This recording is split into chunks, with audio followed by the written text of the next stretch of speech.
आजच्या सत्रामध्ये आपण आचार्य या प्रकरणातील 284 क्रमांकाचं वचन श्रवण आणि चिंतन करणार आहोत। स्वस्ते चित्ते बुद्धे संभवन्ति। आधीचं जे वचन आहे ते अनुसरणाच्या संदर्भातलं आहे। येत आधीन होईजे येथोनी म्हणितले ते कीजे ते अनुसरण। अनुसरण म्हणजे काय की देवाच्या अधीन व्हावं। देवाने जे काही सांगितलेलं आहे, म्हणितले करण ज्याला म्हटलं जातं, तो विधी आपण करायचा। जेवढं देवाने सांगितलं तेवढंच आणि तेच, त्याला अनुसरण असं म्हणतात। आणि आपण आपल्या पद्धतीने जे काही करत असू, देवाच्या अधीन तर झालो, परंतु करणं म्हणजे आपण आपल्या मनाने करतो आहोत। उपदेश हे अधीनत्व आहे, संन्यास हे अधीनत्व आहे, परंतु म्हणितले करण काहीच करत नाही आपण, उपयोग नाही त्याचा। किंवा म्हणितले करण करतो स्मरण करून, परंतु अधीनत्व नाही, म्हणजे माझ्या मनाला वाटेल तेव्हा करेन, म्हणजे अधीन होणे नाही। अनुसरायचं कधी आहे, माझ्या मनाला वाटेल तेव्हा, म्हणजे अधीनत्वाचा प्रकार नाही। फक्त म्हणितले करण असेल तर ते अनुसरणा पदामध्ये पडत नाही। किंवा म्हणितले करण आहे पण अधीन नाही, अधीन आहे पण म्हणितले करण नाही, हे दोन्ही गोष्टी असल्या पाहिजेत। अधीनत्व पण आणि म्हणितले करण पण जर का असेल तर त्याला अनुसरण असं म्हटलं जातं। तर असं हे जे काय अनुसरण सांगितलेलं आहे, ते अनुसरण कुणाला घडतं बरं? सगळ्यांनाच घडतं का? किंवा हे अनुसरण जर का घडलं तर पुढे काय होतं, अनुसरणाचा काय लाभ होतो? की म्हणजे आपण एखादा पदार्थ खाल्ल्यानंतर ते सांगितलं जातं, हा पदार्थ तुम्ही खाल्लं की तुम्हाला बरं वाटेल, चांगलं वाटेल, सशक्तपणा वाटेल, ते खाल्ल्यानंतर त्याची जाणीव होते। तसं अनुसरणानंतर दोन्ही गोष्टी येतात। अनुसरण कुणाला घडतं त्याचं उत्तर सुद्धा हेच वचन आहे, आणि अनुसरणानंतर काय होतं त्याचं उत्तर सुद्धा हेच वचन आहे। दोन्हीकडे हे वचन लागू होतं। आणि म्हणून सांगितले की स्वस्ते चित्ते बुद्धे संभवन्ति, म्हणजे दायंबासांना हे वचन आमच्या स्वामींनी निरूपण केलेलं आहे। स्वामी सांगतात की स्वस्ते चित्ते म्हणजे असं जे काही अनुसरण घ्यावं, म्हणजे मागील अनेक वचनं अनुसरणाला पूरक वचनं आहेत, आणि हे सगळं करणं म्हणजे अनुसरण आहे। तर असं जे अनुसरणाची जी स्फुर्दरूपता आहे ती कधी होईल आपल्याला? सगळ्यांच्या मनात का नाही येत अनुसरावं म्हणून? निरूपण तर सगळेच ऐकतात, ज्ञानी लोक तर सगळेच आहेत, मग उपदेश घेऊन पण अनेक वर्ष झालेली आहेत, ते सांगतात आमच्या पिढ्यानपिढ्या बाबा उपदेश आहेत बरं का। त्यांना जर का विचारलं तुमच्या पिढीत कोणी अनुसरलं का? नाही। का बरं? कारण की त्याचं उत्तर सुद्धा हे वचन आहे। ती स्फुर्दरूपता कधी होईल आपल्याला, समजेल कधी, सुचेल कधी? एखादी गोष्ट आठवत नाही तेव्हा तुम्ही काय करता? थोडंसं शांतता बाळगता, मनातला गोंधळ शांत करता, एका ठिकाणी असं एकटे थांबता तुम्ही थोडा, आणि मग तुम्ही आठवता की कुठे ठेवलेलं आहे बरं ते, आणि मग ते आठवतं। म्हणजे मनातला इतर गोंधळ जो तो शांत करावा लागतो, आणि मग ती स्फुर्दरूपता होते। तसं अनुसरण जो आहे, अनुसरण हा जो काही विधी आहे, हा सगळ्यांना स्फुरत का नाही? समजतं सगळ्यांना। स्वामींच्या सन्निधानी पण अनेक भक्त मंडळी आहेत, दायंबासच आहेत, त्यांना आधड तरू निरूपण सांगितलं मागील वचनाचा तो प्रकरण वश, त्याच्यामध्ये सांगितलं की ऐसे ईश्वराशिवाय असे दुःख आहेत बरं। हे आधड तरू आहे, ना धड खाली ना धड वर, कशा पद्धतीने ते उगवलेलं आहे ते झाड, आणि हवा आली की ते आंदोळतं, त्याला दुःख होतं। अनुसरणाशिवाय जीव असाच राहतो बरं का, अधड ना धड मायेच्या स्वरूपामध्ये जातो, ना तो धड ईश्वराच्या स्वरूपामध्ये जातो, ना तो पृथ्वी तलावर मनुष्य देहामध्ये असतो. तो असतो कुठे? नर्क देहामध्ये असतो. नाही धड इकडे नाही तिकडे. कमीत कमी असं धरून चाला तुम्ही. आपल्याला देवता फळाला जायचं नाही, पण एक तर देवता फळात तरी सुख भोगत असेल तर ठीक आहे, त्यातल्या त्यात ठीक आहे. ईश्वराच्या स्वरूपी पावन होत नसेल तो जीव तर, दैवराटीत नाही तर देवता स्वरूपी का होईना तो फळ भोगत असेल, पण त्याही पेक्षा तो जीव इथेही नसतो तिथेही नसतो, तर नरकामध्ये असतो. आणि म्हणून त्या बानकरीच्या दृष्टांतामध्ये सांगितलंय की जीव देवतेला सुद्धा जन्म देत नाही, परमेश्वराला सुद्धा देत नाही. मग कोणाला देतो ना? विषय व्यवहारासाठी प्रपंचाला किंवा जीवालाच तो आपला जन्म जो आहे तो देत असतो. आणि म्हणून हे सगळी स्फुर्दरूपता का नाही होत देवाकडे जाण्याची? सगळंच कळतं आपल्याला. असे आपण अनेक लोक आहोत की आपल्याला घरातल्या घरात सगळी औषधं माहिती आहेत, बाहेरून काहीच आणायचं नाही. घरातल्या घरातच गरम पाणी पिणे असेल, व्यायाम करणे असेल, पण ह्याची स्फुर्दरूपता का नाही होत? सुचत का नाही हे माहिती असून सुद्धा? तसाच हा प्रश्न आहे की अनुसरणाच्या संदर्भातलं सगळंही आपल्याला माहिती असताना अनुसरण घेतल्याने काय होतं हे उद्धरण प्रकरणामध्ये आपण त्या ठिकाणी श्रवण देखील केलेलं असताना या ठिकाणी आपल्याला ती स्फुर्दरूपता प्रत्येकाच्या मनामध्ये का होत नाही? महादाईसा एवढ्या होत्या, त्यांना ती स्फुर्दरूपता नाही झाली, असं का बरं होतं ना? स्वस्थे चित्ते बुद्धे संभवंती. आता याचं उलटं आपण बघूया. पहिलं वचन, अस्वस्थे चित्ते बुद्धे असंभवंते, म्हणजे स्वस्थे चित्ते बुद्धे संभवंती. स्वस्थ चित्त असेल तर बुद्धीला स्फुर्दरूपता होते. याचा उलट काय झालं? अस्वस्थे चित्ते, आपलं चित्त कसं आहे? अस्वस्थ आहे. म्हणजे एखादी घटना घडली तरी आपण अस्वस्थ आहोत, नाही घडली तरी अस्वस्थ आहोत. आपल्याकडे येणारे लोक नाही आले म्हणून अस्वस्थ आहे, आणि ते आले म्हणून सुद्धा अस्वस्थ आहे. आपण गडबड गोंधळ एवढा असतो. म्हणजे आपला निम्मा वेळ तर आसपासच्या लोकांना आमच्याकडे पाहुणे येणार आहेत हे सांगण्यातच खूपसा वेळ जातो. ही अस्वस्थतेची लक्षणं आहेत. शांतता स्थिरता या ठिकाणी नाही. तुम्हाला स्थिरता जर का बघायची असेल तर आमच्या स्वामींच्या समोर तो राजा उभा आहे, सोन्याची वाखारी आहे, आणि अशा वेळेला स्वामींची स्थिरता मुळामध्ये म्हणजे परमेश्वर स्थिरच आहेत, पण स्थिरता कशी असली पाहिजे ते आमच्या स्वामींनी आम्हाला त्याच्यामधनं दाखवलेलं आहे. स्वामींनी काय केलेलं आहे की त्या राजाकडे बघितलं, त्या मोहरीच्या पिशवीकडे बघितलं, आणि मग मातीकडे बघितलं. म्हणजे आमच्यासाठी ते मोहऱ्या काय असतील किंवा ते राजा असेल हे आमच्यासाठी कसं आहे? समान आहे, माती समान आहे. म्हणजे एकंदरीत हे कशातनं आलेले? प्रपंचातनं आलेले, आणि प्रपंचातच मिसळणार आहे. मातीतनं आलेलं आणि मातीतच सगळं ते मिसळणार आहे, हे स्वामींनी त्या ठिकाणी दाखवून दिलं. म्हणजे ज्यांना नित्य अनित्य माहिती आहे, नित्य अनित्याचं जे ज्ञान करतात सांगतात ते परमेश्वर स्थिरच आहेत, परंतु त्यांच्याकडनं नित्य अनित्याचं ज्ञान ज्यांच्यापर्यंत अंतःकरणात उतरलं ती व्यक्तीसुद्धा स्थितप्रज्ञ होत असते. अर्जुन देव खूप गोंधळलेले आहेत, प्रश्नावर प्रश्न, पण ज्या वेळेला ते विश्वरूप दाखवलेलं आहे योग्य ते निरूपण त्या संबंधित झालं आणि मग ते स्वस्थ झाले. स्थितप्रज्ञ ज्याला आपण म्हणतो ते झालेले आहेत. आणि आपण सगळे कसे आहेत? अस्थित प्रज्ञ. अस्थित आहे म्हणजे स्थिरपणा नाही अजिबात. खूप मोठा गोंधळ सुरू आहे.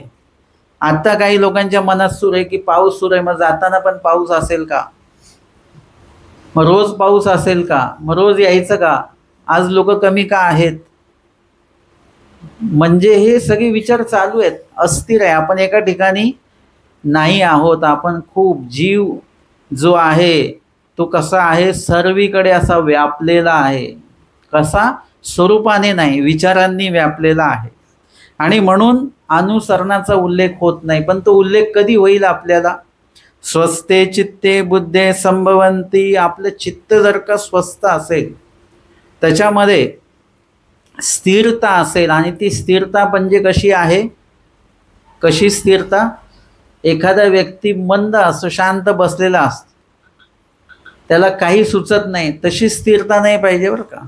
स्थिरता म्हणजे वैचारिक पातळीची स्थिरता आपल्याकडे असली पाहिजे. मुळामध्ये विचार पातळी आपण स्वतः आपली उंचावली पाहिजे. त्यासाठी विविध साहित्य आहे, त्याचं वाचन, त्या संदर्भातलं चिंतन, त्या संदर्भातली चर्चा ही आपल्यामध्ये जोपर्यंत होत नाही तोपर्यंत वैचारिक पातळी आपली वाढत नाही. आणि अशा प्रकारे स्वामींनी निरूपण केलेल्या ब्रह्मविद्याशास्त्रावर आपण जर का चिंतन केलं तर, चिंतन करावं लागेल, अभ्यास नाही बरं का. मी हे नाही सांगत की पाठांतर केल्याने तुमच्यामध्ये स्थिरता वाढेल. पाठांतर केल्याने अस्थिरता वाढते. उलट काही लोक म्हणतात काय करायचं आता, अनुसरण पण कळतं आणि प्रपंचही असा जबाबदारी, काय करायचं आम्हाला कळतच नाही, कळतच नाही. अस्थिर माणूस आहे तो, ज्ञान होऊन अस्थिर झालेला माणूस आहे. असा माणूस काहीच उपयोगाचा नाही. त्याला 5 स्थळं पण अवगत आहे, परंतु त्याच्या मनामध्ये द्विधा परिस्थिती आहे. एखादी गोष्ट सोडायची का नाही सोडायची, त्यागायची का नाही त्यागायची, आणि त्यागल्यानंतर सुद्धा तो त्याच्यामध्ये अडकलेला आहे. हे स्थित म्हणजे स्वस्थ चित्ताचं हे लक्षण नाही, अनुसरल्याचं हे लक्षण नाही, वासनिकाचं हे लक्षण नाही, आणि परमेश्वराच्या ज्ञानीयाचं हे लक्षण नाही. आमचे स्वामी सांगतात येणे बोधे बोधवंत जे स्वस्थतात. स्वस्थता म्हणजे बोधवंत इतका स्वस्थ आहे, परंतु तो स्वस्त नाही बरं का. स्वस्त म्हणजे महाग स्वस्तवाला स्वस्त. तो स्वस्त नाही म्हणजे तो कुठेही बघायला मिळत नाही असा सहजासहजी. इतका स्वस्त आहे तो, अस्वस्थच्या विरोधातला स्वस्त आहे. म्हणजे असे स्वस्त व्यक्ती जे व्यक्तिमत्व आहे बोधवंत, असे बोधवंत आपल्याला सगळीकडे बघायला असं सहजासहजी मिळत नाहीत, दुर्लभ आहेत.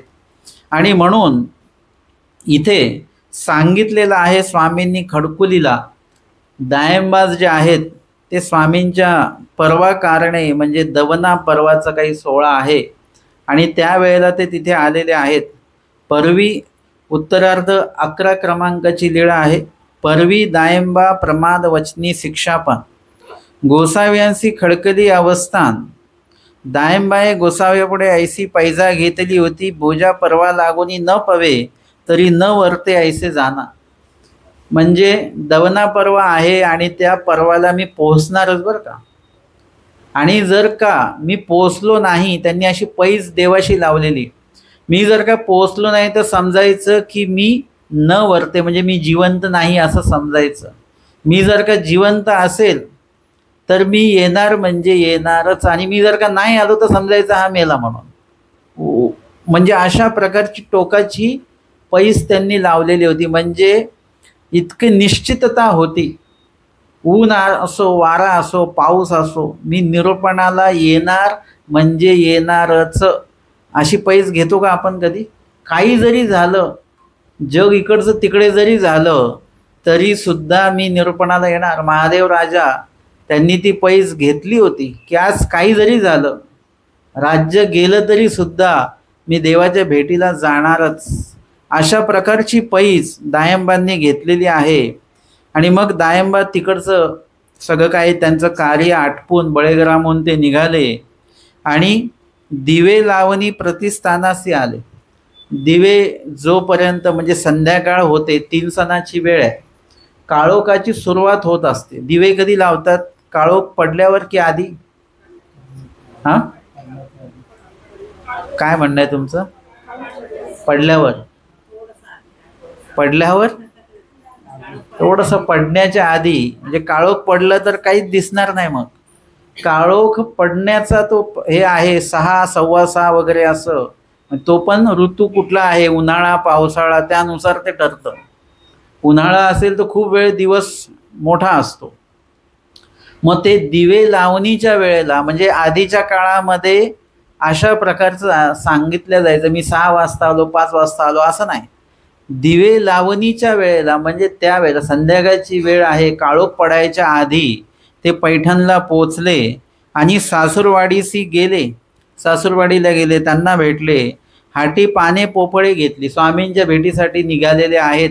उद्या सकाळी काय आहे, परवा आहे, स्वामींच्या ठिकाणी अवसर काळ आहे आणि आपल्याला तिथे पोचायचं आहे. पाने पोफळे घेतली, बाजारामध्ये निघाले आणि सांगवखेड्या आले. मध्यान्ह रात्री सांगवखेडा म्हणजे 5-7 तासांचं अंतर चालून झालेलं आहे आणि तो तिथे गस्त घालणारे ते आहेत. त्यांनी विचारलं, कोण आहात? ते म्हणाले, दायंबा म्हणतात, आम्ही. ते म्हणे, तुम्ही कोण? म्हणजे आम्ही गोसावी यांचे, स्वामींचे आहोत आम्ही. तराळ विचारतात की स्वामी कुठे आहेत आता? ते म्हणतात की खडकलीला स्वामींचं अवस्थान आहे. तेव्हा तराळ म्हणतात ना, गोसावी जोगेश्वरीशी राज्य करीत असे. ते म्हणतात स्वामी आता जोगेश्वरीला आहेत, म्हणजे स्वामींचं अवस्थान त्या ठिकाणी आहे. खडकली हे चुकीचं ठिकाण सांगता तुम्ही. तर तैसेची दायंबा जोगेश्वरीला आले. वाटा जाता तिथं धुपे देखिले. रस्त्याने येताना काही धुकं वगैरे दिसलं. त्यांना वाटलं की काय आहे बरं, काही चोर आहेत का काय, अजून काय वेगळं काय आहे.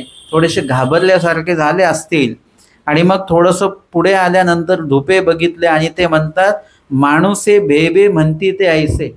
म्हणजे जीव जो घाबरतो आणि घाबरल्यामुळे त्याचं काय होतं, त्याच्या मनामध्ये विविध कल्पाकल्प भाव येतात आणि त्याच्यामुळे तो अन्यथा ज्ञान त्याच्यामध्ये उत्पन्न होतं आणि तो कशाला काय म्हणतो, याला काय म्हणतात, विकल्प असं म्हटलं जातं. आणि मग ते जोगेश्वरीला आले. दोही देवळी स्वामींना बघितलं. पटीशाळेमध्ये गुंफेमध्ये पाहिलं. जोगेश्वरीला सगळीकडे बघितलं स्वामींना. न देखतीची, स्वामी दिसलेच नाही त्यांना. आणि मग ते म्हणतात, आता निद्रा करू, मग उद्या गोसावी यांच्या दर्शना जाऊ. म्हणजे आता काय करू, आता आराम करू थोडंसं आणि मग सकाळी लवकर उठून स्वामींच्या भेटीला जाऊ. 2 गावं असतू अथवा 4 गावं असतू. म्हणजे एक गाव समजा 12 किलोमीटर आहे, तर एक गाव चालायचं असेल 12 किलोमीटर किंवा 2 गाव चालायचं असेल म्हणजे 24 किलोमीटर. जेवढं चालायचं असेल तेवढं आपण सकाळी चालून स्वामींच्या पूजा अवसरापर्यंत आपण पोहोचायचंच. आणि मग थोडेसे आराम केला. सकाळी कावळगावा जावे तरी दारवटे घातली असती आणि कावळगावाला आले, परंतु आतमध्ये जावं तर तिथलं ते दरवाजे जे असतात, आधीच्या काळामध्ये वेशीचे दरवाजे बंद असायचे. मग उद्या कावळगावा गेले आणि सकाळी सकाळी कावळगावाला गेले. उजेडल्यानंतर जेव्हा ती वेश उघडते तेव्हा विष्णुदेव स्वामींच्या भेटीला जात होते आणि त्यांची सगळी उपहाराची तयारी झालेली होती. बैलगाडीमध्ये उपहार ठेवलेला होता आणि दायंबाशी भेटी झाली.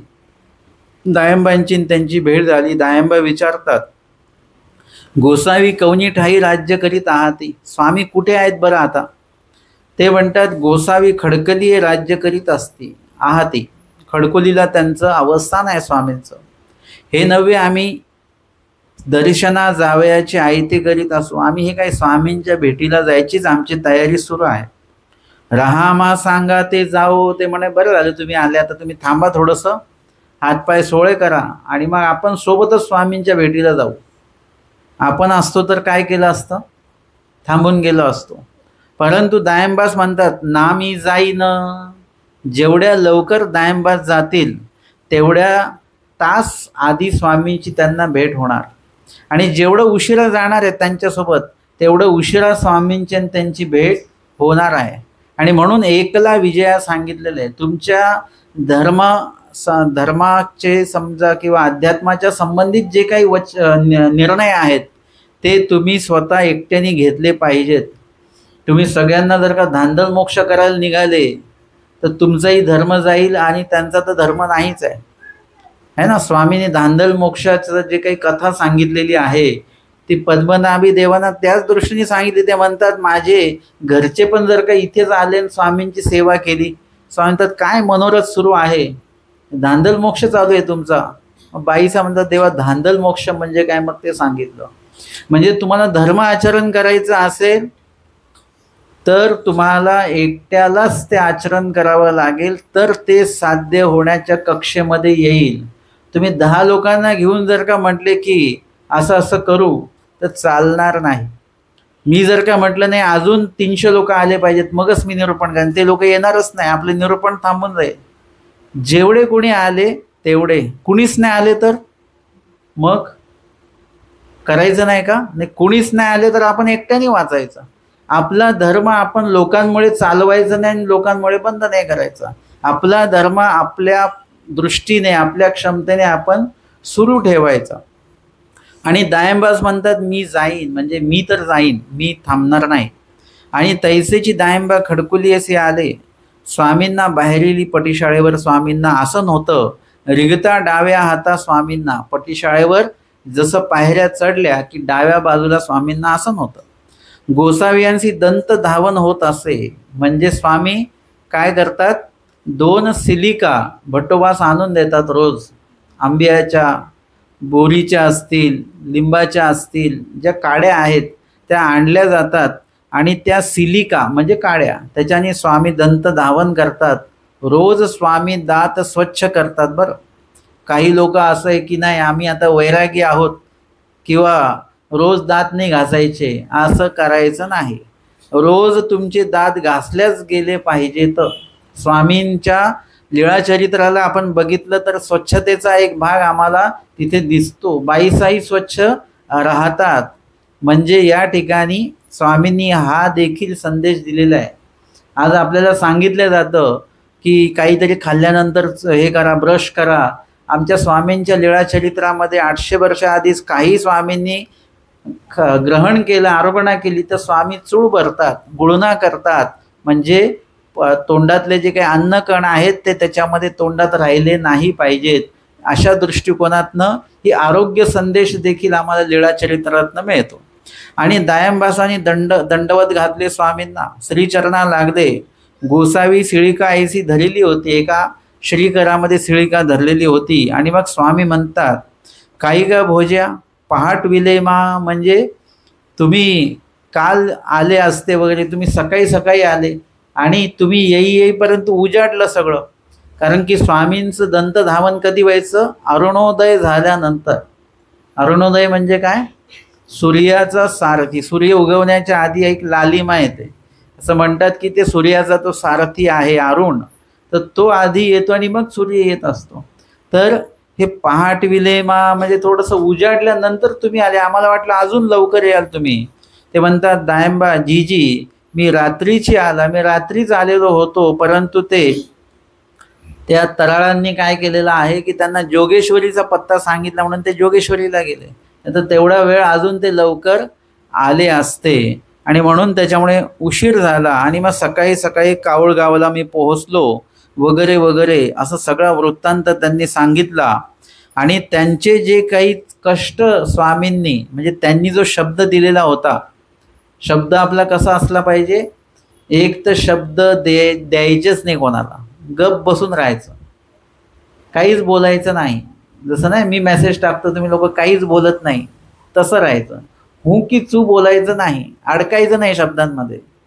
नाही तर मी म्हटलं सेवेला येणार कारण तुम्ही हो म्हटले की अडकले तुम्ही. म्हणजे मग आपण काय करतो, एकदम तटस्थ राहतो, सुरक्षित राहतो की आपण नावच नाही दिलेलं म्हणजे आपल्याला काहीच काळजी नाही.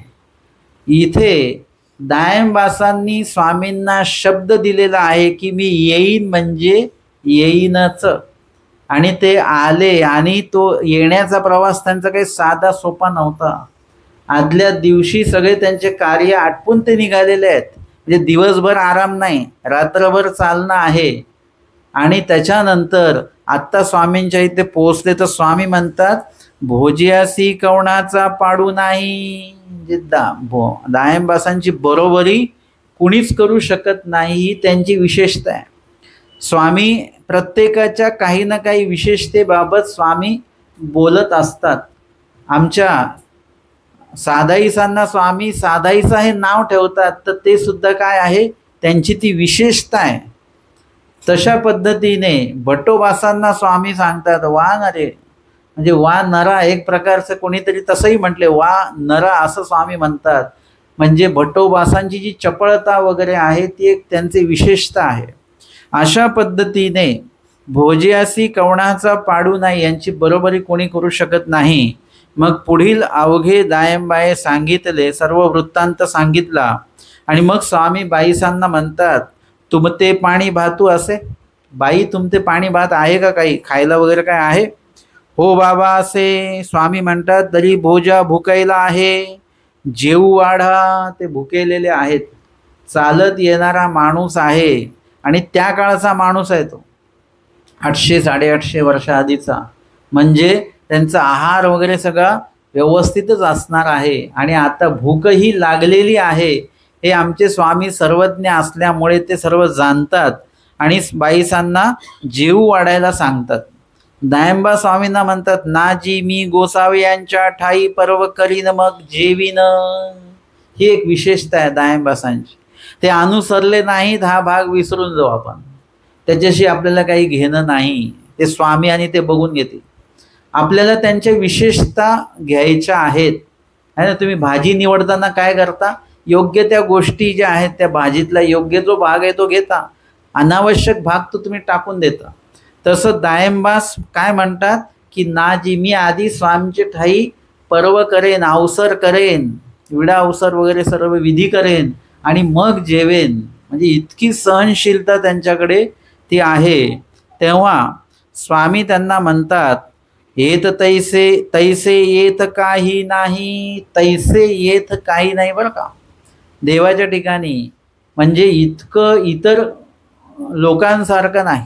आणि हे पण कधी, जेव्हा आमचे स्वामी सांगतात तेव्हाची गोष्ट आहे. एरवी देवाने नाही सांगितलं तर असंच करावं, परंतु ज्या वेळेला परमेश्वर जेव्हा स्वतः आज्ञा देतात त्यावेळी मात्र तसंच वागायचं जसं देव सांगतात. येत तैसे काही नाही. पुढे स्वामी सांगतात, स्वस्थे चित्ते बुद्धे संभवंती. स्वस्थ चित्ते बुद्धे संभवंती म्हणजे तुमचं अवसरात मन कधी लागेल.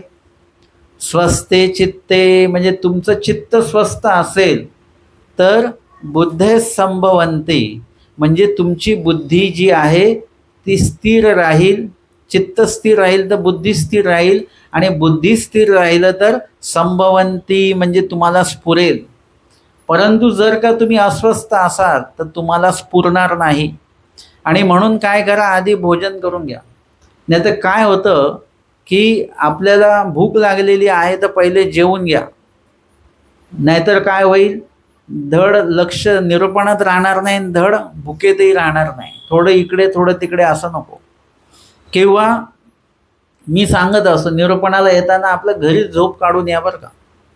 नपाळताचे 2 तास जास्त झोपा, परंतु निरूपणात झोपू नका.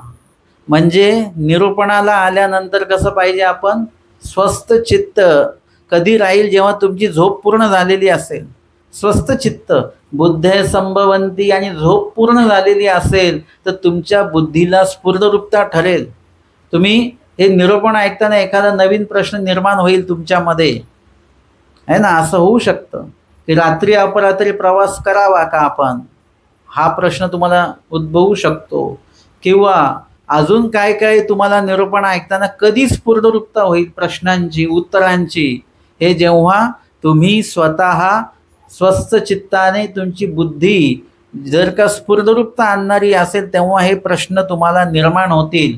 यदा कदाचित तुमच्याकडे काही प्रश्न असतील तर त्या प्रश्नांची उत्तरं तुम्हाला निरूपणामध्ये प्राप्त होतील.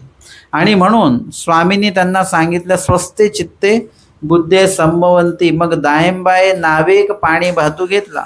आणि मग दायंबासाने काय केलं की नावेक पाणी भात थोडासा त्यांनी ग्रहण केला, आपलं पाणी पिता यावं एवढं, किंवा भुकेला थोडासा आराम मिळेल एवढं त्यांनी पाणी भात खाल्ला. आणि स्वामींचा उद्याचा पूजावसर झाला तर विष्णू भटाचा उपार तोपर्यंत आला आणि पाटिया वगैरे सगळे त्या भितरी आतमध्ये ठेवल्या, टोपले जेवणाचे वगैरे. स्वामींना मर्दना मादने झाले, पूजा अवसर झाला सकाळचा. आणि मग स्वामींना बाईसाने दवना वाहिला. दायंबाए गोसाव्यांशी दवना वाहिला. भक्तजनी जे आहेत त्यांनी सुद्धा स्वामींना दवना वाहिला. दुपारती मंगळारती झाली, ताट झाले, भक्तजना ठाय झाले, सगळे पंगत बसली. आणि मग गोसावी ताटापाशी बिजे केले, आसनावर उपविष्ट झाले ताटासमोर. आणि मग गोसाव्यांची आरोगणा झाली, भक्तजना पांती जेवणे झाली. स्वामींची आरोगणा झाली आणि जे काही भक्त मंडळी आहेत त्यांचे पांती भोजने झाली. म्हणजे स्वामींच्या पंक्तीलाच त्यांचं देखील भोजन झालेलं आहे. आणि मग गोसावयांसी गुळळा झाला बाईसी विडा ओळगविला बाईसी सैनासन रचिले. दुपारच्या वाम कुक्षीचं जे आसन आहे ते बाईसांनी तिथे स्वामींना टाकलेलं आहे. आणि मग गोसाव्यांशी पहुड झाला उपहूड झाला. दुपारचं स्वामींचं वामकुक्षी संपन्न झाली आणि मग दायंबा अवसरू पाहतची होते गेले. स्वामींचं अवसर बघत होते. अवसर म्हणजे पूजा अवसर झालेला आहे. आता दिवसभरातलं स्वामींचं जे काही सुरू आहे, स्वामी पहुडलेले आहेत उपहुडलेले आहेत, ते स्वामींचा अवसर बघतात की स्वामींना भेटायचं आहे आपल्याला, ते कधी भेटता येईल वगैरे. ती एक वेळ ते बघतायत आणि ती योग्य वेळ आली. स्वामींचा उपहूड झाला. गेले, दंडवते घातली, श्रीचरणा लागले, स्वामींजवळ बसले. स्वामी विचारतात, काही गा भोज्या सहकार्य असे. म्हणजे त्यांच्या एकंदरीत उठण्या बसण्यावरून जवळ येऊन बसले वगैरे, याच्यावर लक्षात आलं की यांचं काही थांबण्याचं काही चिन्ह दिसत नाही. स्वामी विचारतात, काही सहकार्य असे म्हणजे काही काम आहे तुमचं, काही सांगायचं आहे बोलायचं आहे. ते म्हणतात, जी मी गावा जाईन, म्हणजे मला गावाला जायचं आहे. स्वामी म्हणतात, आजी कैसे गावा जाल, म्हणजे आजी कैसे गावा जाल. आज काय आहे, आजी भूत चतुर्दशी, म्हणजे आज भूत चतुर्दशी आहे. भूते सैरा विचरताती, म्हणजे आज तुम्हाला गावाला जाता येणार नाही. ते पण वेळ कुठली आहे, रात्रीचा प्रवास करायचा आता परत त्यांना, म्हणून आता जाऊ नका, आज जाता येणार नाही. गावोगावी बळी दिजती आहाती, गावोगावाला बळी देण्याचं कार्य सुरू आहे. दायंबा म्हणतात, जीजी आम्ही गोसाव्यांचे, मग आम्हा काही. ते म्हणतात, देवा आम्ही स्वामींचे आहोत, तर आम्हाला काही होणार नाही असं ते म्हणतात. स्वामी म्हणतात, तयाचाही ठाई एके सामर्थ्य आहाती, तिये तरी येथुनीची सिद्धी नेजती किंगा. ते स्वामी म्हणतात की त्यांच्या ठिकाणी पण जे सामर्थ्य आहे ते आम्हीच सिद्धीला नेत असतो. म्हणजे आमच्याच अनुमतीने ही सृष्टी व्यवस्था सुरू आहे. तुम्ही जर का गेलात आणि तुम्हाला जर का काही त्या कक्षेमध्ये तुम्ही त्यांच्या प्रभावाखाली आलात तर तुम्हालाही त्रास होऊ शकतो. ते सामर्थ्य एक प्रकारे आम्हीच त्यांना कार्यरूप करायला अनुमती दिलेली आहे. म्हणजे आता विषय कसला आला, नपाळत्याचा विषय आला. नपाळत्यामध्ये प्रवास करायचा की नाही करायचा हे आपण या लेळेवरून ठरवू शकतो बरं का. तुम्ही म्हटले आम्ही देव करायला चाललो, तर देवानी आवेळ सवेळ दुपार चुकवायला सांगितलेली आहे. त्याच्यानंतर नपाळत्यामध्ये प्रवास नाही झाला पाहिजे, नपाळत्यामध्ये आपलं स्मरण झालं पाहिजे. आपण नपाळत्यात निघालो, आपण तिकडे स्नान करायला, तुम्ही नपाळत्याच्या आदल्या दिवशी जा स्नान करायचं असेल तर, आणि नपाळतं संपल्यानंतर उद्या परवा तुम्ही परत घराकडे या. तुम्ही त्या दिवशी तुम्ही म्हटलं आम्ही एका दिवसात जाऊन आलो, पण तुमचा सगळा वेळ प्रवासात गेला, स्मरणामध्ये गेलाच नाही. आपल्याला वाटतं की आपण स्नान करायला निघालो म्हणजे बडबड करीत जरी गेलो तरी लेखी लागतं सगळं. असं नाही, धर्मवार्ता केली तर लेखी लागतं, नाहीतर काही लेखी लागत नाही. आणि म्हणून इथे स्वामी नपाळत्याच्या दिवशी भूत चतुर्दशी आहे. कोणी म्हणेल की आता आहे ना, बहुतांशी लोक आमोशा पौर्णिमेलाच जातात कुठे ना कुठे, त्यांना तोच दिवस आहे. त्याच्या व्यतिरिक्त जा, स्नान करायला जायचं आहे तर व्यतिरिक्त दिवस आहे. त्या दिवशी स्नानाला गर्दी नसते, काही नसते. तुम्ही शांततेने जा, स्नान करा, विडा अवसर करा, स्मरण करा आणि मग नंतर तुमच्या पद्धतीने घरी या. म्हणजे या ठिकाणी नपाळत्याचा किंवा आमोशा पौर्णिमेचा जो प्रवास आहे, ज्यांचं स्वस्थ चित्त आहे त्यांनी काय करायचं, तो प्रवास टाळायचा, इतर वेळी स्नान करायला जायचं. आणि स्वामी सांगतात की 17 वेळा काय झालंय, कृष्ण महाराजांना जरासंधांनी काय केलेलं आहे, जरासंधाला कृष्ण महाराजांनी 17 वेळा पराभव त्यांचा केलेला आहे. परंतु एक वेळ कृष्ण महाराजांना पराभव स्वीकारावा लागला. पराभव म्हणजे ते मैदान सोडून ते पळालेले आहेत. त्याच्या मागे सुद्धा ते कारण होतं, मुचकुंदाला मोक्ष द्यायचा आहे किंवा भेट द्यायची आहे, काळ यवन जो मागे लागलेला आहे त्याला भस्म करायचं आहे, इत्यादी सर्व कार्य आहे. म्हणजे परमेश्वर कशातनंही पळ काढत नाही. जिथे आम्हाला ते पळ काढताना दिसतात तिथे सुद्धा जीवाच्याच भल्यासाठी किंवा दातृत्वासाठी म्हणून ते कार्य परमेश्वराचं असतं. आणि त्यावेळेला सुद्धा कृष्ण महाराज का बरं पळाले, ते तिथले तिथे शिरच्छेद करू शकत होते त्याचा, पण काही त्या देवतांनी त्यांना मुचकुंदाला काही वर दिलेला असेल किंवा कालयवनला काही वर दिलेला असेल वगैरे, हे इत्यादी गोष्टी असतात. तर त्या सगळ्या परमेश्वराचा संपर्क आला तर परमेश्वराला ते पूर्ण कराव्या लागतात. आणि म्हणून आणिके देवते दिधला वर ते तरी येथुनीची सिद्धी नेई जती किंगा, म्हणजे तो देवतेने दिल्यावर कधी कधी आम्हाला तो सिद्धीला न्यावा लागतो. असं उदाहरण देवाने दिलं. तेव्हा ते म्हणतात, जी गावी श्राद्ध आहे आणि ब्राह्मणा क्षेणू देऊनी आला, असे आमंत्रण देऊन आलोय ब्राह्मणाला, उद्या श्राद्ध आहे, म्हणजे ते ब्राह्मण किती वाजता येतील जेवायला? 12-1 वाजता नाही, ते सकाळी लवकर येणार. आणि मग मला त्याच्या आधी तिथे उपस्थित झालो पाहिजे मी. तरी मज गेल्या बाहेरी न सरे, गेल्याशिवाय मला जमणार नाही. मग गोसावी श्रीमुखीचे तांबूळ त्यांना स्वामी देतात. आता जाणारच आहेत, मग स्वामी काय करतात, श्रीमुखीचं तांबूळ त्यांना देतात. श्रीकंठीचा गळदंडा, श्री मुकुटमाळ वगैरे आपण जे पूजा अवसरामध्ये बघितलं आहे, त्यामध्ये गळदंडा म्हणजे काय आहे? श्रीकंठीचा गळदंडा आहे, म्हणजे हार जो असतो तो बेंबीपर्यंत येतो.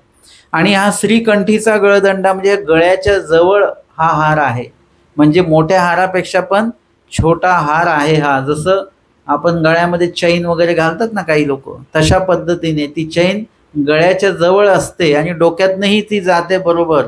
तशा प्रकारचा तो गळदंडा, श्रीकंठीचा गळदंडा स्वामी त्यांना देतात. स्वामी म्हणतात, मार्गी काही आश्रय देखीजे तरी पाहो न ठकीजे, मार्गू न संडीजे, प्रमाद चुकविजे, आणि आपण्या प्रमादू होय ऐसा, जेत विकल्प स्फुरे तो अर्थ न कीजे. स्वामींनी काय 2-3 वचनं किंवा नियम त्यांना सांगितले एक प्रकारे, की रस्त्याने जाताना काही आश्चर्य वगैरे जर का बघितलं तर पाहो न ठकीजे, लगेच बघायला जाऊ नका. तुम्ही नेहमी लक्षात घ्या, आपली समजा आपण प्रवासात कुठे गाडी थांबली आपली आणि तिथे जर का बाजूला विहीर असली की सगळेच्या सगळे त्या विहिरीत डोकावायला जातात. कुठे पण बघा, तुम्ही निरीक्षण करा स्वतःचं, काय त्या विहिरीत बघतात काय माहिती, किती पाणी आहे. जसं हे पाणी विभागामध्येच कामात आहेत सगळे, किती पाणी आहे बघायला जातात. काही बघायला जायची गरज नाही. त्या तिथे काही नपाळता असेल काही असेल तर तिथे तसा काहीतरी होऊ शकतं. एकदा काही मुलं असेच गेले होते, तर त्यांना ते गावातल्या लोकांनी सांगितलं तिकडच्या विहिरीकडे जाऊ नका. त्यातले ते 2 पोरं गेले आणि नंतर मग ते जेवायला बसल्यानंतर सगळ्यांचा भात त्यांनीच खाल्ला, त्या दोघांनीच. त्यांचे डोळे लाल भडक झालेले आणि ते जेवतातच, अजून जेवण पाहिजे म्हणे आम्हाला. मग त्या माणसाच्या लक्षात आलं, ते म्हणे हे पोरं तिकडे गेलते का? ते म्हणे हो गेलेले. म्हणजे असं काहीतरी असतं. नदी वगैरे ज्या भागामध्ये आहे, पाणी आहे, त्या भागात आपण लगेच तिकडे जायला बघतो. किंवा एखादं उंच ठिकाण आहे, डोंगर, तिकडे जातो आपण, आहे ना. आपल्याला वाटतं की तिकडे खूप चांगलं वातावरण आहे. तर ज्यांना आत्मघात करायचा आहे स्वतःच, ते लोक पण तिकडेच जात असतात. ते ठिकाण तेच असतं. म्हणजे आपण त्या ठिकाणी कुठेही जाताना त्याची शहानिशा, त्याच्याबद्दल सगळं माहिती असलं पाहिजे. उगाच काहीतरी आश्चर्य बघायला भेटतं म्हणून लगेच तिकडे पळ काढायचं, असं करू नका. स्वामी सांगतात की काही आश्चर्य देखीजे तरी पाहो न ठकीजे, लगेच जाऊ नका. मार्ग न संडीजे, जो रस्ता आहे प्रवासाचा तो सोडू नका, त्याच रस्त्याने जा व्यवस्थितपणे. प्रमाद चुकविजे, म्हणजे काही दोष घडत असेल तर तो घडू देऊ नका, म्हणजे स्वतःवर नियंत्रण ठेवा.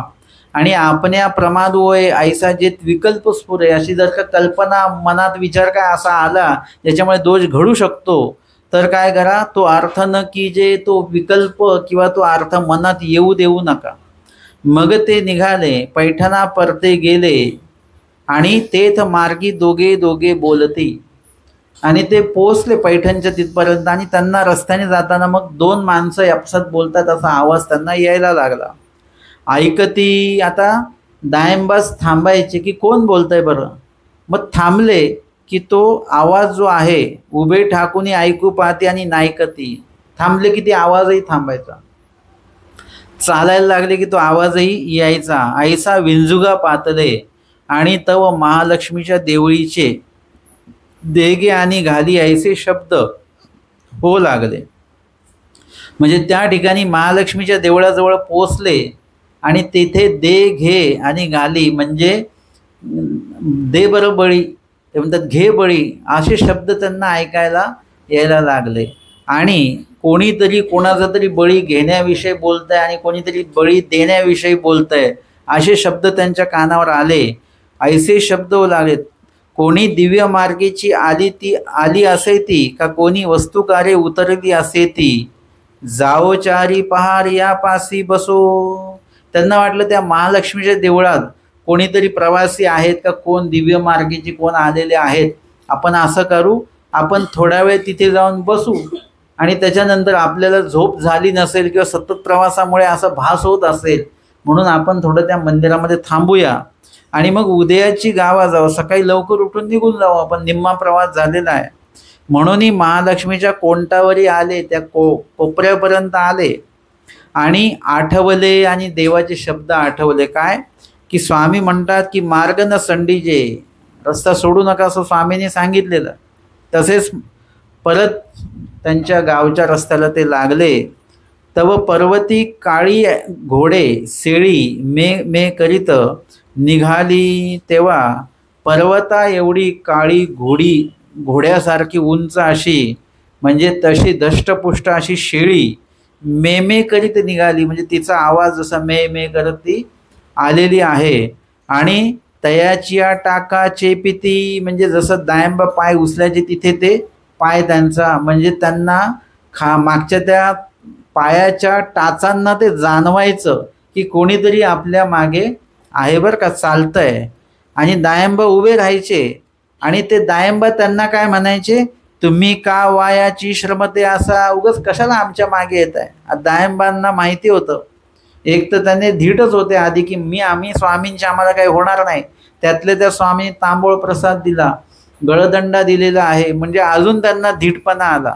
ते म्हणतात की तुम्ही कशाला उगाच आमच्या मागे मागे तुमचा वेळ घालवता आहात. तुम्ही राहा ना का, तुम्ही काय करा, तुम्ही इथेच थांबा. आम्ही तरी गोसावियांचे, आम्ही स्वामींचे आहोत, आम्हाला काही होणार नाही. ऐसे म्हणती आणि नावे करा हे असे म्हणतात. आणि परत थोडंसं आवाज थांबायचा आणि मागो ते परत चालायला लागले की परत तसं व्हायचं. ऐसे आणि आडामध्ये घातले आणि असं करता करता एक आड लागला. आड कशाला म्हणतात, छोटी विहीर असते तर त्याच्यामध्ये काहीतरी पडल्याचा आवाज आला, दगड पडला की माणूस पडला, एखादा प्राणी पडला की कसा आवाज येतो तशा प्रकारे तो आवाज आला. म्हणजे ते जे काही विघ्नबाधा असेल त्या विघ्नबाधा ती जागा आहे त्याच्यामध्ये स्वतःला त्यांनी ते टाकलं. आणि मग दायंबा बळेग्रामला आले, श्राद्ध वगैरे सगळं त्यांनी सगळा विधी आटोपला. आणि कधी नंतर परत स्वामींच्या भेटीला आल्यानंतर मग त्यांनी सगळी घडलेली घटना सगळी त्यांना स्वामींना त्यांनी सांगितली. हाजी ते काय होतं बरं देवा. स्वामी म्हणतात त्या देवता गा, त्या देवता होत्या, तया ते भुगती होत होती, त्यांचा त्या दिवशी भोग होता, म्हणजे बळी ते घेणार असा तो प्रकार आहे. आणि तया समया वरपडा होय तया ते तिया घेती, त्यावेळेला जो त्या ठिकाणी सापडेल त्यांचा ते बळी घेतात. तुम्ही चांगलं केलं, जे प्रमाद चुकविला म्हणजे चूक घडू दिली नाही, येथूनही तुम ते पाठविले म्हणूनही चुकले ती स्फुरदृक्ता का झाली, येथूनही तुम्हा पाठविले म्हणजे इथे सुद्धा परत ते वचन कामी येतं बरं का. स्वस्ते चित्ते बुद्धे संभवंती, स्वामींनी परत इथे ते वचन जरी म्हटलं, ह्या लीळेच्या ह्या पदाला सुद्धा जरी उत्तर पदाला जरी हे वचन म्हटलं तरी चालतं की स्वस्ते चित्ते बुद्धे संभवंती. ते धीट का राहिले, कारण त्यांचं स्वस्थ चित्त होतं. चित्त त्यांचं कसं होतं, स्वस्थ होतं. बुद्धी त्याच्यामुळे काय झाली, बुद्धीला ती स्फुरदरूपता झाली की देवानी काय सांगितलंय, मार्ग न संडीजे, देवाचं नाव मुखामध्ये आहे, आम्ही गोसाव्यांचे, आम्ही स्वामींचे, असं म्हणून त्यांच्याकडे तो विषय अंतःकरणात सुरू आहे. मुखावाटे सुद्धा ते बोलले. म्हणजे हे स्वस्थ चित्त असल्यामुळे. आपण असतो तर काय झालं असतं, आपल्याला अशा वेळेला देवाचं नाव सुद्धा आलं नसतं, आपण लगेच बेशुद्ध पडून मोकळे झालो असतो है ना. परंतु दायंबाज धीट कशामुळे होते, देवाच्या मुळे स्वस्थ चित्त ठेवल्यामुळे. आणि मग स्वामी म्हणतात आनिका ते तरी तिया घेतिया, म्हणजे आम्ही पाठवलं म्हणून किंवा आमचं बोलणं तुम्ही लक्षात ठेवलं म्हणून ते प्रमाद चुकला, नाहीतर आनिका ते तरी तिया घेती दुसरं कुणी आलं असतं ना तर त्यांनी बळी घेतला असता. आणि पुढे स्वामींनी जगाचा जो दंडी आहे त्याचा दृष्टांत सांगितला की सगळ्यांशी वैर त्यांनी जोडून ठेवलेला आहे आणि सगळेजण त्याच्या मरणावर टपलेले आहेत, त्याला मारायला टपलेले आहेत. आणि तो काय करतो, एकदम सदर्थ त्या गावातला विभागातला सदर्थ जो माणूस आहे सामर्थ्यवान त्याच्या शरण तो जातो. आता तो त्याच्या शरण गेल्यामुळे काय होतं की बाकीचे कोणी त्याला हात लावू शकत नाही. आणि हा कधी बाहेर पडेल तर तो सदर्थ बळीया काय करतो, आपले अंगरक्षे म्हणजे अंगरक्षक सोबत त्याच्या देतो, म्हणजे त्याच्याकडे कोणी वाकड्या नजरेने बघत नाही. परंतु एखाद्या वेळेस तो जर का त्याच्या मनाने जर का बाहेर पडला आणि त्याच्यासोबत कोणीच नाही तर ते बाकीचे जे टपलेले ते लगेच काय करतात, तरी सुरीवरी घेती पोट फाडून दगड भरीती, लगेच त्याला शस्त्र चालवू शकतात त्याच्यावर आणि काय करतील, त्याचं पोट फाडून त्याच्यामध्ये दगड भरतील. इतका राग बाकीच्यांना त्याच्याविषयी जो आहे तो ते व्यक्त करतील. म्हणून इथे आम्हाला सिद्धांत या दृष्टांताचा आहे की परमेश्वराच्या आज्ञेशिवाय आपण कुठल्याही प्रकारचं कुठल्याही जे कार्य करत असताना त्याच्यात परमेश्वराची आज्ञा आहे का हे बघणं गरजेचं आहे. पाळतं न पाळतं हे बघणं गरजेचं आहे. अवेळ सवेळ दुपार हे बघणं गरजेचं आहे. केवळ आपण देवाचे म्हणून देव नुसतं साह्यच करत राहतील असं नाही. निषेध जे काय देवाने सांगितलेला आहे तो पण लक्षात आपण घेतला पाहिजे. आणि अशा प्रकारे स्वामींनी हे वचन दायंबासांना सांगितलेलं आहे. या संदर्भातलं टीकारूपी विश्लेषण आपण बघूया. स्वस्थे चित्ते म्हणजे शारीरे मानसिके, म्हणजे इथे सांगतात की स्वस्थे चित्ते, तर ही चित्त जे सांगितलं स्वस्थ असलं पाहिजे. तर हे चित्त स्वस्थ कशामुळे होतं, काय असं करावं की जेणे आपलं चित्त स्वस्थ राहील ना. स्वस्थ चित्ते म्हणजे शारीरे मानसिके, म्हणजे जर का आपण शारीर आणि मानसिके जर का स्वस्थ असणार आहोत तर चित्त जे आहे आपलं ते सुद्धा कसं राहतं, स्वस्थ राहतं. त्याच्यामुळे चित्ताला ती म्हणजे आपण आपलं शरीर जे आहे ते हालचाल करताय, जास्त चंचल आहोत आपण, गडबड चालू आहे, तर चित्त आपलं स्वस्थ राहणार नाही. कुणी येणार असेल तर आपण सारखं गेटकडे बघत राहतो, आले का, आणि इथून दिसत नाही तर मग गेटच्या बाहेर रस्त्यावर जाऊन बघतो कुठून येणार आहेत, तिकडे आले का. आता जे आले की तर गेटमध्ये दिसणारच आहे, पण आपली शरीराची हालचाल जेवढी राहील तेवढं मन आपलं अस्वस्थ राहणार. स्मरणाच्या वेळेत तुम्ही जर का नुसती शरीराची हालचाल चालू आहे, इकडे तिकडे बघणं चालू आहे, डोळे उघडे आहेत, तर मग अशा वेळेला तुमच्या स्मरणाची स्वस्थता जी आहे ती चित्तामध्ये तयार होणार नाहीत. आणि म्हणून शारीर आणि मानसिक दोन्हीची स्वस्थता असली पाहिजे, तर चित्ताची स्वस्थता जी आहे ती आपल्याला प्राप्त होईल.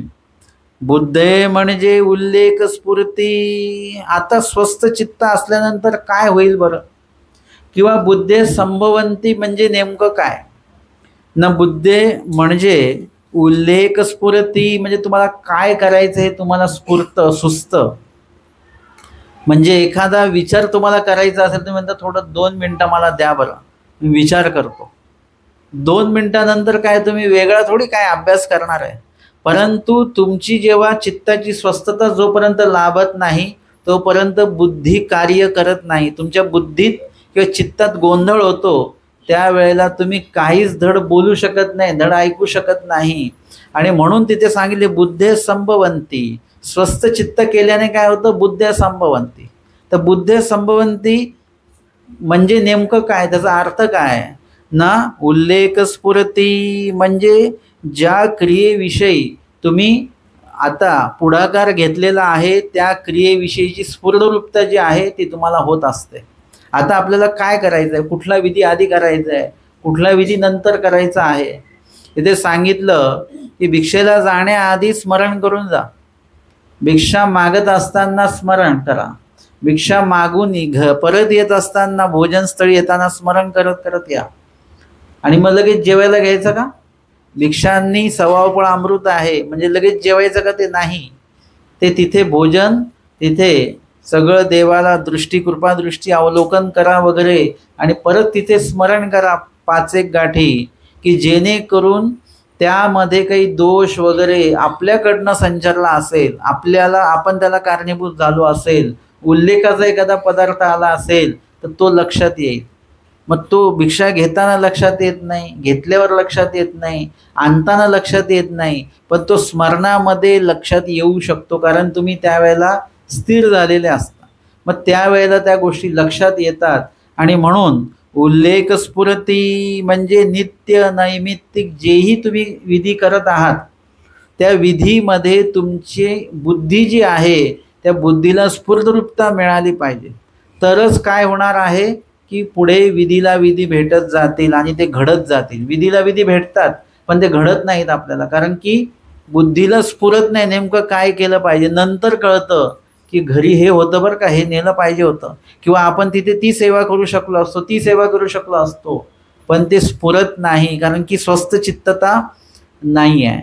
आणि म्हणून इथे सांगतात की बुद्धे म्हणजे उल्लेख स्फुरती, संभवंती म्हणजे ऐसे असे ती काळी. आता संभवंती स्वस्थे चित्ते हे बघितलं आपण. बुद्धे म्हणजे बुद्धीला उल्लेख स्फुरतात, संभवंती म्हणजे काय बरं ना, ऐसे असे ती काळी म्हणजे कधी संभवतात बरं? बुद्धीला उल्लेख संभवतात, संभवंती म्हणजे स्फुरतात. हे कधी स्फुरतात ना? संभवंती म्हणजे ऐसे असे ती काळी, जेव्हा चित्ताची स्वस्थता असेल तरच बुद्धीला उल्लेख स्फुरणार आहेत. चित्ताची जर का स्वस्थता नसेल तर बुद्धीला उल्लेख स्फुरणार नाहीत. भलतो धर्म फावे स्फुरे प्रभवे म्हणजे कशा कशाविषयी जरा स्फुरद्रूपता होणार आहे ना? भलते म्हणजे ज्यामध्ये तुमचं भलं आहे अशा सगळ्या क्रियेमध्ये, मग ते धर्माचरण असेल तर त्या धर्माविषयी स्फुरद्रूपता होणार. फावे म्हणजे नुसती स्फुरद्रूपता होणार नाही, तो फावे म्हणजे करण्यासाठी तुम्हाला योग्य ते वातावरण सुद्धा त्या ठिकाणी निर्माण होईल. तो धर्म किंवा ते आचरण तुम्हाला साधल्याही जाईल.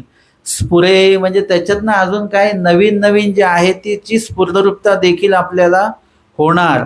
आणि प्रभवे आणि नुसतंच क्रिया केली हे पहा, हे शेवटचा टप्पा पण तेवढाच महत्त्वाचा आहे. आम्हाला स्फुरलं, आम्ही ते केलं आणि ते आम्हाला साध्यही झालं, पण प्रभवे, पण प्रभवलं सुद्धा पाहिजे. तुम्ही आता स्मरण भरपूर केलं पण ते स्मरण प्रभवलं पाहिजे. तुम्ही म्हटलं आम्ही प्रत्येक वर्षी निरोपणाला असं, पण ते निरोपण प्रभवलंच नाही तर आता सुरुवातीपासून जो विषय आपण सांगतोय तो तुम्हाला समजला का? काही विषय तो विषय समजला तुम्हाला म्हटलं हा विषय सांगा तर तुम्ही लगेच सांगाल, पण प्रभवे प्रभवे हा एक गोष्ट आहे. डॉक्टर औषध मिळतं, पेशंटही मिळतो आणि त्याला औषध दिलंही जातं, ते औषध त्याच्या पोटात गेलं देखील. आता पुढची प्रक्रिया काय आहे? प्रभवे म्हणजे त्या औषधाचा जो काही परिणाम आहे तो त्याच्या शरीरावर होतोय का, त्याचा काही असर त्याच्या शरीरात आजारात दिसतोय का, हे प्रभवणं खूप गरजेचं आहे. आणि खूप वेळा प्रभवत नाही. औषधं आपण बदलतो, दवाखाने बदलतो, पण औषध न प्रभवत नाही. आणि म्हणून स्वस्थे चित्ते बुद्धे संभवंती भट्टोबास जे आहेत त्यांना बाईसांनी सांगितलं, स्वामींनी औदास्य स्वीकारलेला आहे, उदास झाले स्वामी. अशा वेळेला भट्टोबास गडबडले नाहीत. आपण असतो तर एवढे गडबडलो असतो आपण. भट्टोबासांनी शांततेने विचार केला आणि मग ती प्रसाद दुटी जी आहे ती घेऊन आले आणि स्वामींना ती त्यांनी अर्पण केलेली आहे. विशिष्ट पद्धतीने स्वतःला दिसू दिलं नाही, फक्त दुटी दिसते आहे.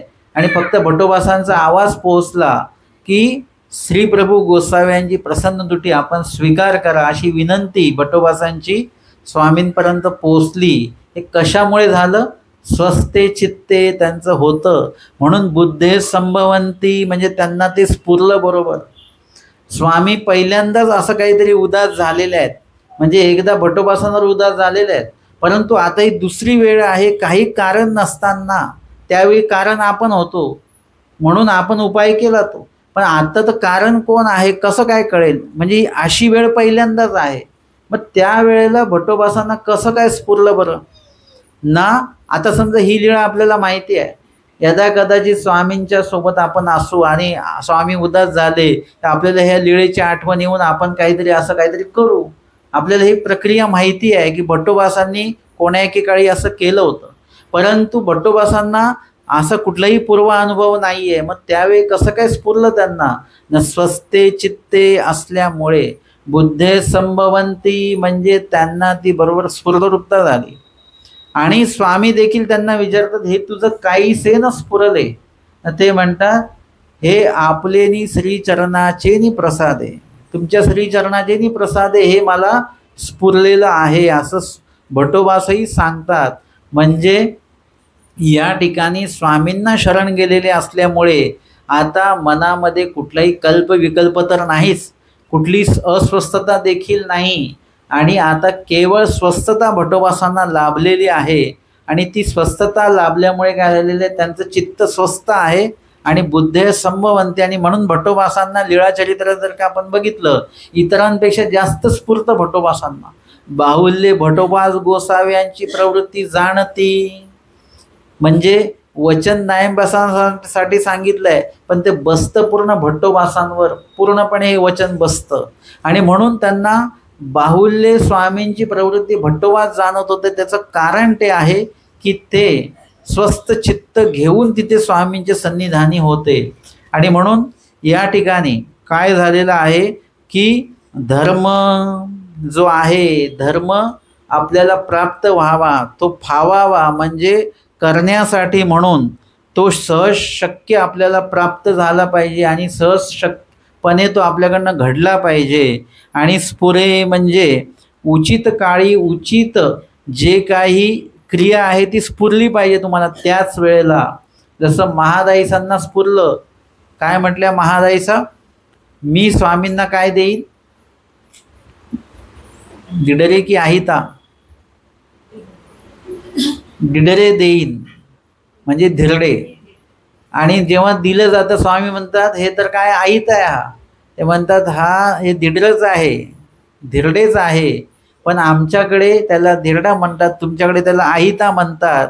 तेव्हा स्वामी म्हटले नाही, नाम एली धिरडच पाहिजे मला. आणि मग महादाईसांनी लगेच स्फुरलं, स्वस्थ चित्ते ठेवलं, त्याच्यामुळे बुद्धे संभवंती स्फुरल्या गेलं आणि लगेच श्रीप्रभूंना अर्पण केलं. श्रीप्रभू देखील प्रसन्न झाले. तर अशा पद्धतीने आपण धर्मकार्य करत असताना आपली जे काही बुद्धी आहे आणि जे चित्त आहे त्या दोन्हीचं समतोल झाला पाहिजे. आणि स्वस्थ चित्ताने बुद्धीला जे स्फुरेल ते योग्य असं स्फुरणार आहे. आजच्या सत्रामध्ये आपण या ठिकाणी आचार्याचं 284 क्रमांकाचं वचन श्रवण केलेलं आहे. आणि या संदर्भात उत्तरार्ध 11 क्रमांकाची दायंबासांच्या संदर्भातली जी लीळा आहे त्या लीळेचं श्रवण आणि चिंतन या ठिकाणी आपण केलेलं आहे. दंडवत